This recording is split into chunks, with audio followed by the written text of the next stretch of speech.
Try HelloFresh UK to get 60% off your first box, 25% off for 2 months, and to of course help support this channel. Link is down in the description. Thank you for your support.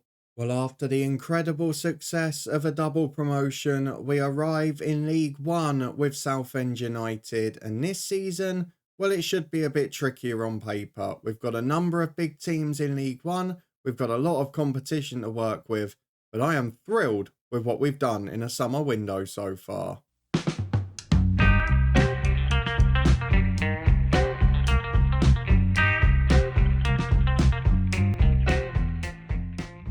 Yes, hello and welcome along to part 24 of Saving Southend with me, Daniel. We are back today for season 4, which remarkably begins in League One. We've got some massive sides at this level. It feels like a step up now. The likes of Sheffield Wednesday, Portsmouth, Millwall on the opening day, and Bolton and Cardiff, among many opposition, will be facing this year. This is going to be a proper test, but we have done some great transfer work.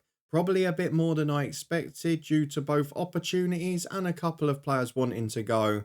But overall, if I'm being honest with you, I'm quietly confident going into this season. We've also been able to do some work off the pitch because our owners just keep putting money in.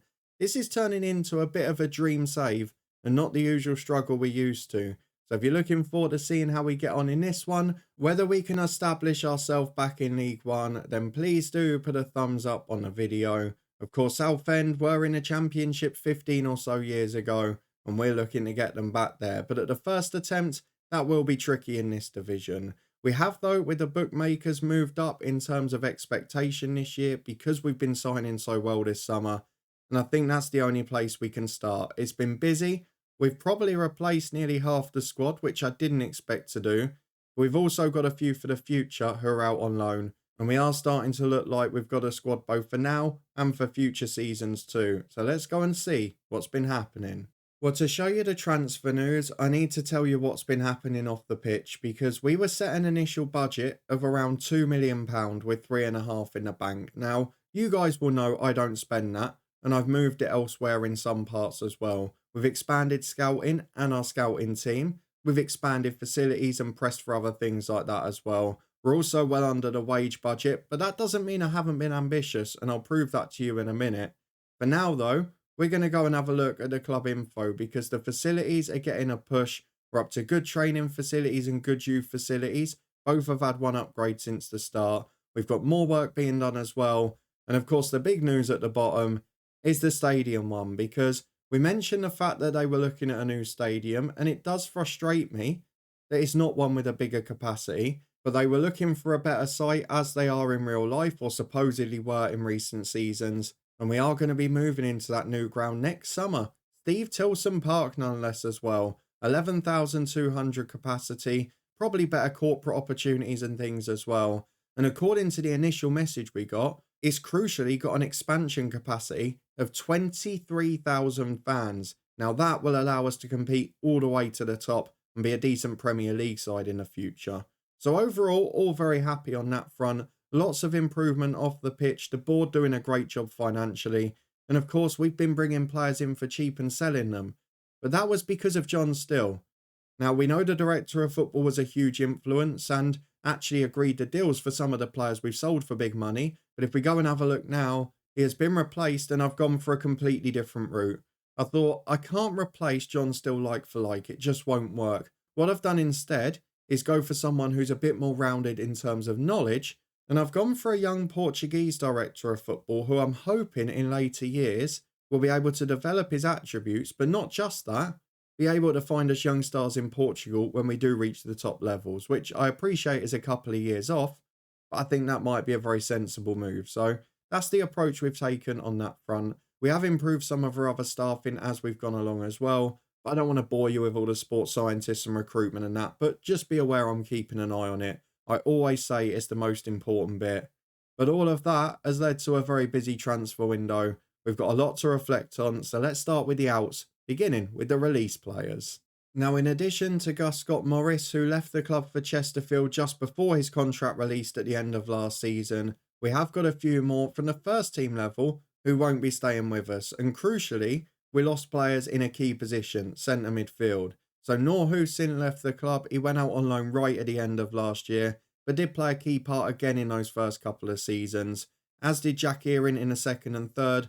Very good player, but he wouldn't sign a new deal for less than £3 a week as a first team player.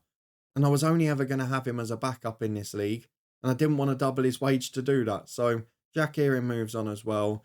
Jake Whet is a bit of an interesting one. He's a youth player, but after his couple of appearances in the first season, he actually went to Hemel last year and they won the National League South at the expense of Torquay and a couple of other bigger clubs. And he was a really key part of that. So great to see he's got his move to Dagenham and Redbridge, where hopefully he'll do okay. He's joined with Joe Rye, who leaves the club, not yet got a team, and again, was someone I did really want to keep for another year, but he wanted to double his wage, which I couldn't justify. We also let Lewis Hurley go, who you may remember was the big hope of the first year's youth intake, but he just didn't develop. He struggled with injuries, had 3 or 4 pretty significant ones. In the end, we decided to let him go, but you can see he's already moved to Barnet. And then probably the one transfer disaster we've had so far. Lewis Page has left the club as a free agent. Just injuries galore. He could not stay fit. So we say thank you to all of them, but that is 6 players who featured for the first team at some point that have left the club, and 2 or 3 who were actually part of the first team squad last year. So we had to do a lot of work. But first there were a few more outs. Let's start with the back end of last season before we get to all the ins. Alex Byron, a youngster who played a couple of games right at the start of last season. I think he featured in the EFL Trophy. He left on loan for Kings Lynn for the year, where hopefully he'll do well. We mentioned that Scott Morris deal at the end of March, but let's move on to this season, because in addition to lots of young players moving out on loan, there's a few that have forced their way out either on loan or permanently. I'll run through the key players here, which obviously begins with Lewis Lomas. He went to Burton for 100 grand. Did they go down to League Two? They did. He's a very decent defender, but we've had problems with him and Dynamics for a long time. So with 1 year on his deal, a backup player earning a fair amount of money, it made sense. He's been a good servant for us, but now he can play first team football in a league below.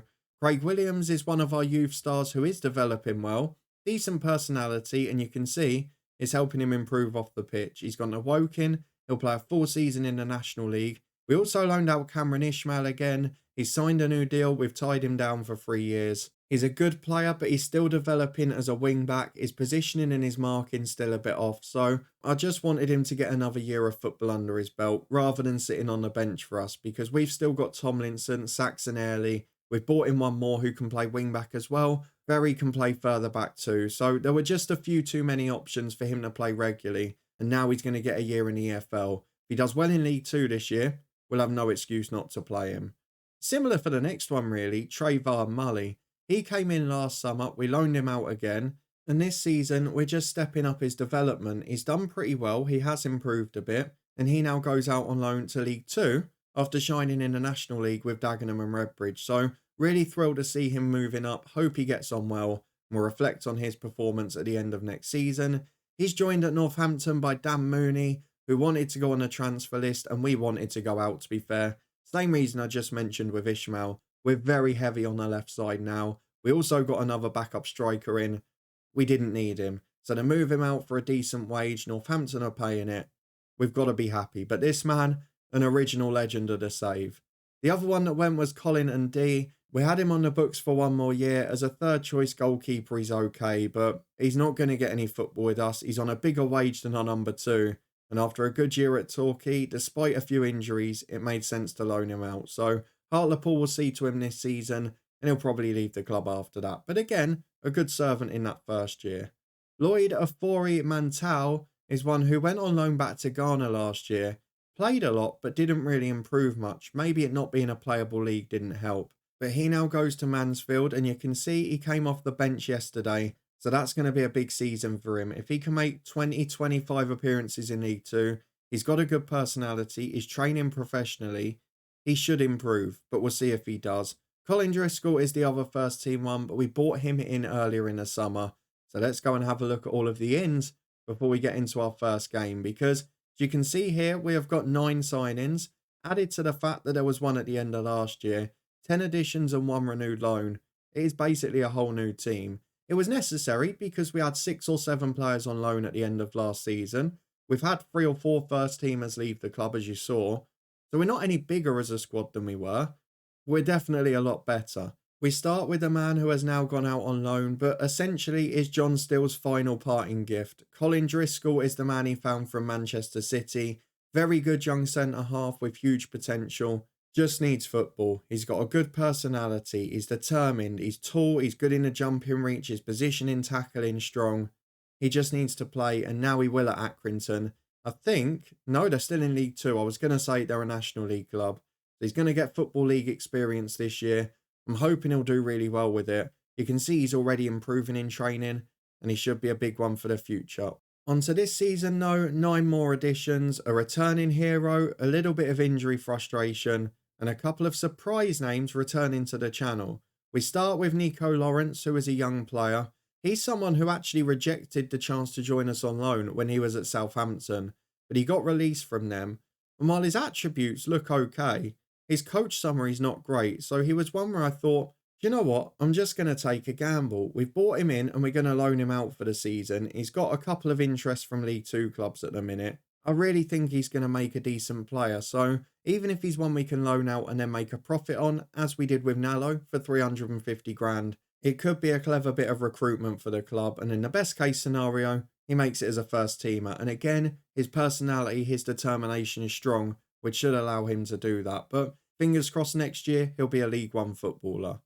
The next one to come in is our first teamer, and unfortunately, we won't be seeing him for a while, because Alistair Smith is a 27-year-old midfielder, left Notts County at the end of last season, is a good midfielder, a solid addition, doesn't expect to play every game but will be involved in the squad, and he can play both roles pretty comfortably, which is also important. The next one is a name that is very familiar to us, was part of our promotion winning team from the National League 2 years ago. Leighton Stewart, following a loan with Dundee, he returns to be our backup striker. He's not expecting regular football and he'll get the odd game. And we know he's got a goal threat about him. So I'm happy to get him in for a moderate wage again. And hopefully he'll prove himself to be good at this level too. The next one, a bit more experienced, Trevor Clark. A 28-year-old versatile left-sided player. And if we're being honest, from Sligo Rovers, we've got a bit of a steal. A very similar player to Will Ferry and will be his backup from the start. Is very determined, is good physically again. And he's just a solid all-rounder.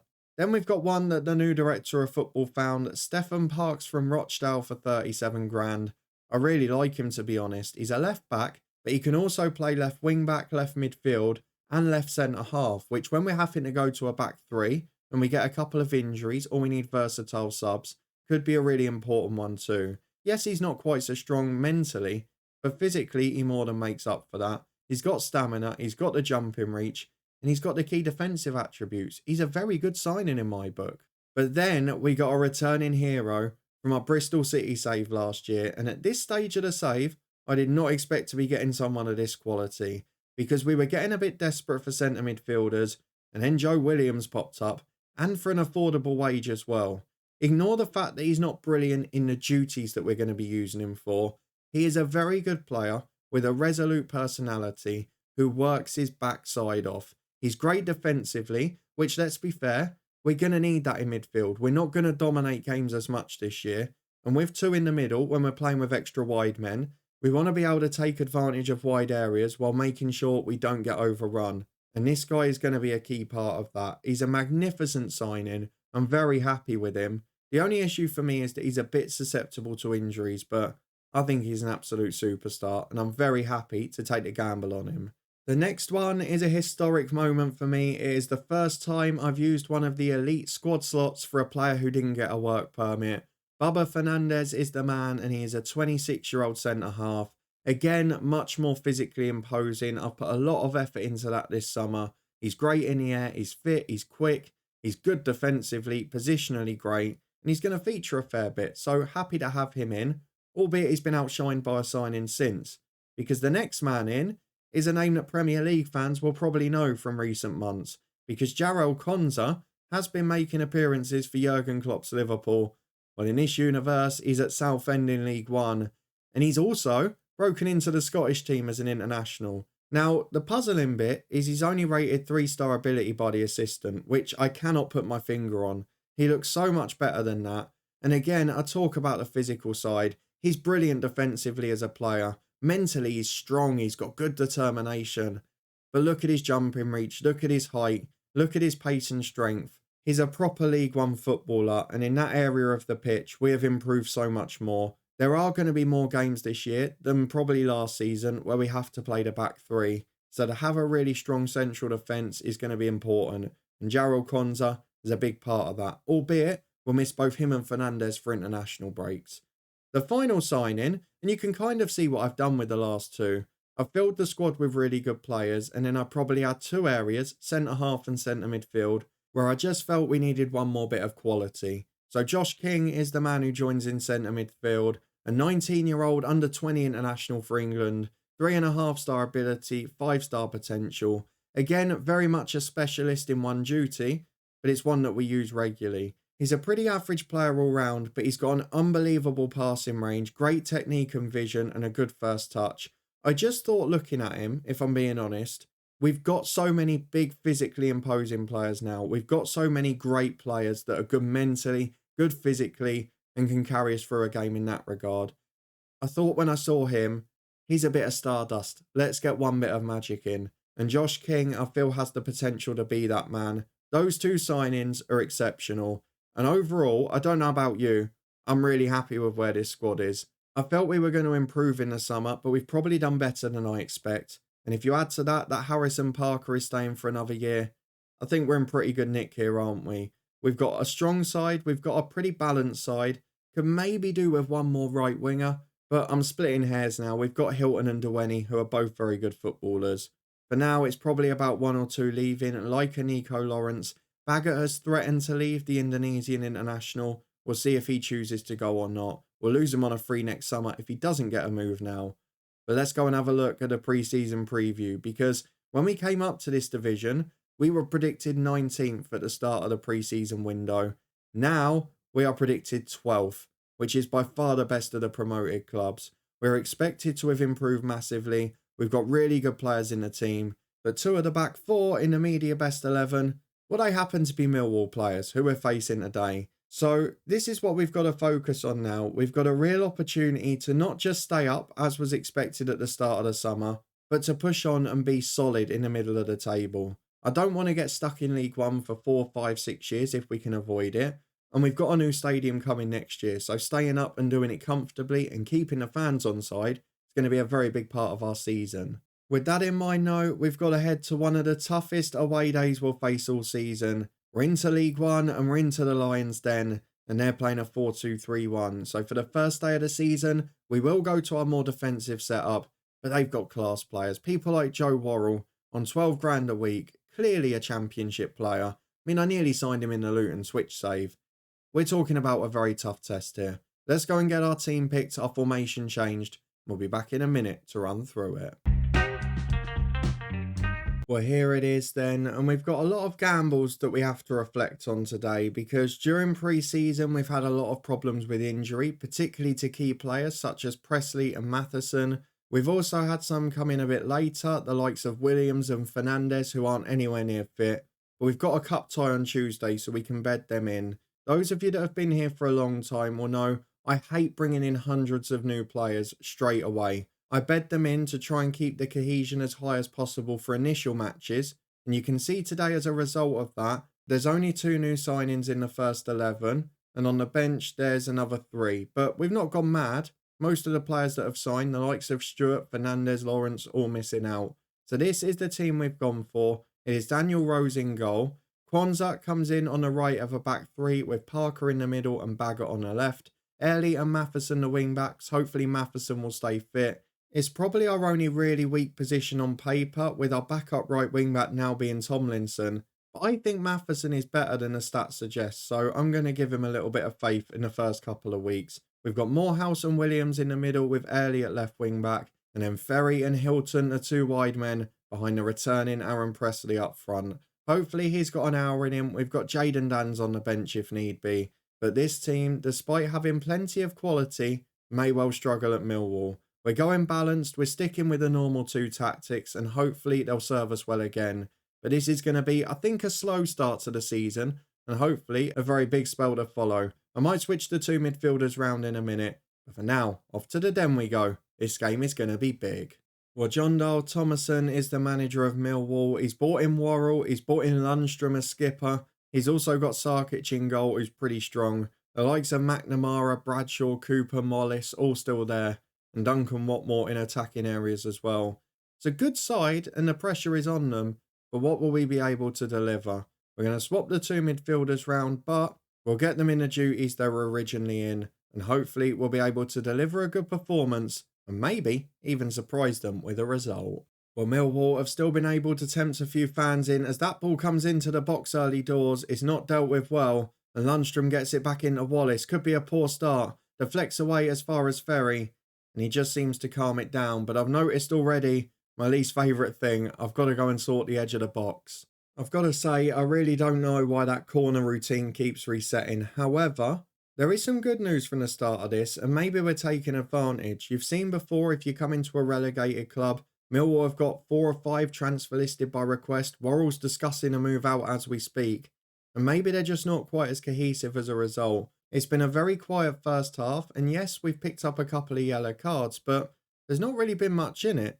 And now, oh God, why did I even mention the yellow cards? Saxon Airley, I've kept him in just because he was the original at this club. We've got Tomlinson, we've got Parks, and I tell you what, Stephen Parks, you're going to be first choice very quickly. I have no idea what to do here tactically. We're going to have to go 4-4-1, aren't we? And after a good first half, our game plan is about to be ruined. We will take Parker at the back for Kwanzaa.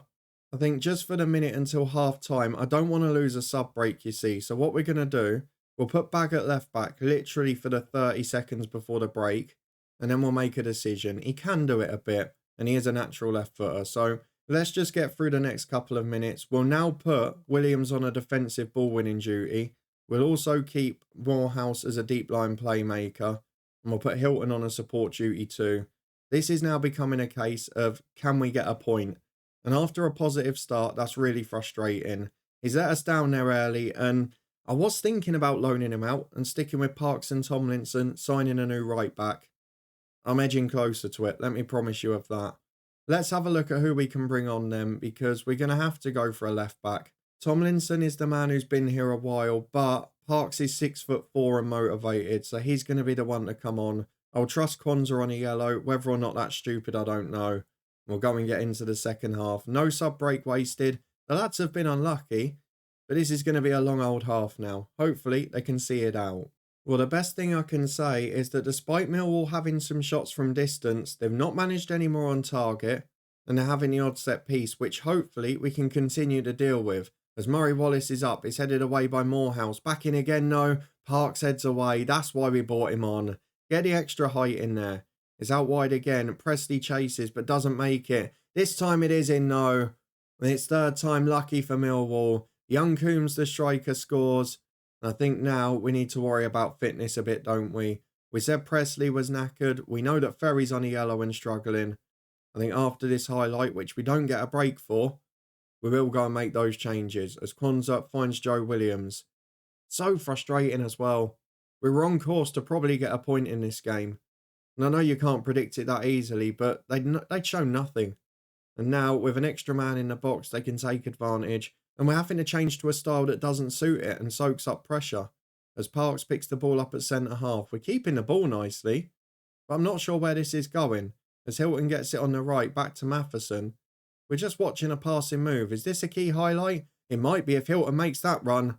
The pass is poor. McNamara nicks it from Ferry. Through to young Coombs, he scored 1. And from the kickoff, he tries to score 2. Daniel Rose makes a good save. He's ever reliable in goal. But now it's all Millwall. We've got to make changes. And maybe just preserve legs. Because this one, a bit like the first day of last season, I think it's the one that got away. Cooper gets the ball back to Hayes. It's back to Worrell. It's good football. Wallace to McNamara. Millwall keeping it lovely. Where's the long ball gone? 25 to go. We're going to have to take Presley off. We'll bring on Jaden Dans, who at least offers us a bit of physicality up there. Maybe we put him as an advance forward just to try and run in behind. Hopefully he can find something. We're also going to bring off Ferry for Trevor Clark for a debut.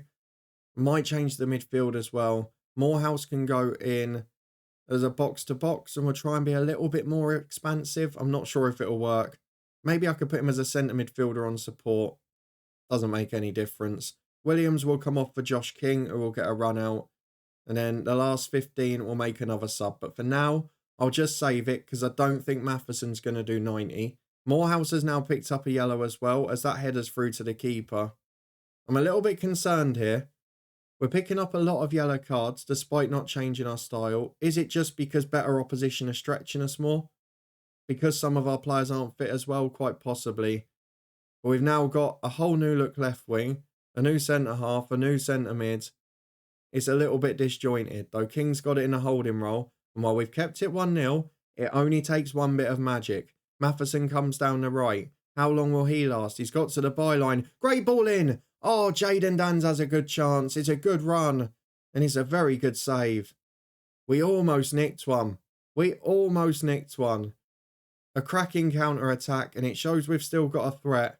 An 11v11 with 2 in the box. We might be able to do something this season. It's clear long downfield. Where on earth was the defence? Not very happy with that. We'll make the final change. It's going to have to be Morehouse. I mean, even our in-game versatility here has been ruined because the plan would have been to put Early in centre midfield. He was an extra man, but now it's going to have to be Sonny Hilton, who's not great in there, but will do a job. And then Dewenny will come on the right-hand side. We're basically bare bones in it on the first day of the season. Do you know what? In the circumstances, we've done all right. I liken it to a few years ago, if you remember, that cup tie against QPR. They were championship at the time. We kept them to 1-0. And we've shown we can be compact. But with 6 minutes added on, it would be incredible if we could nick something. As Clark gets away down the left on his debut. Goes back to Parks, another debutant. Chance to cross from the byline. Cuts back to King, no. He's lost it, but fights it back. Into Jayden Dans. Oh my word, we've done it. What a moment from Jayden Dans. Stephen Parks, the architect. Saxon Early, you are not getting back into this team, son. The fullbacks will go on to defensive duties. We are going to enjoy this for all it's worth. Deep line playmaker on support for Hilton. Time waste, slow the pace down. I think we've done everything we can. But for now, it could be a very big point. It would be one hell of an effort if we could get it from this. There's 4 more minutes of added time. Can we hold on? You bet we can. You bet we can. What a result.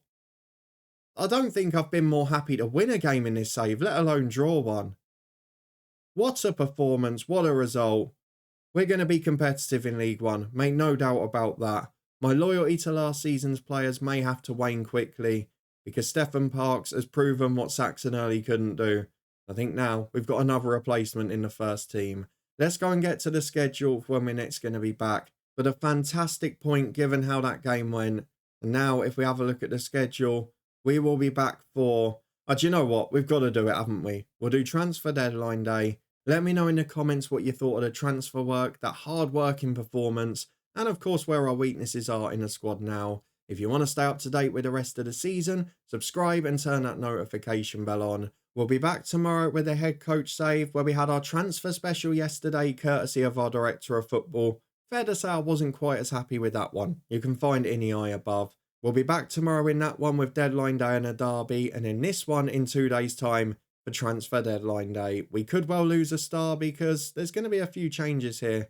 But overall, I'm really happy with the squad we've got together. Hopefully you agree. You can find the Twitch channel, the football podcast, and so much more in the eye above. Check out the HelloFresh offer in the description down below as well. It does help support the channel. And I'll see you back here in a couple of days' time as we end the transfer window. A productive one with Southend United.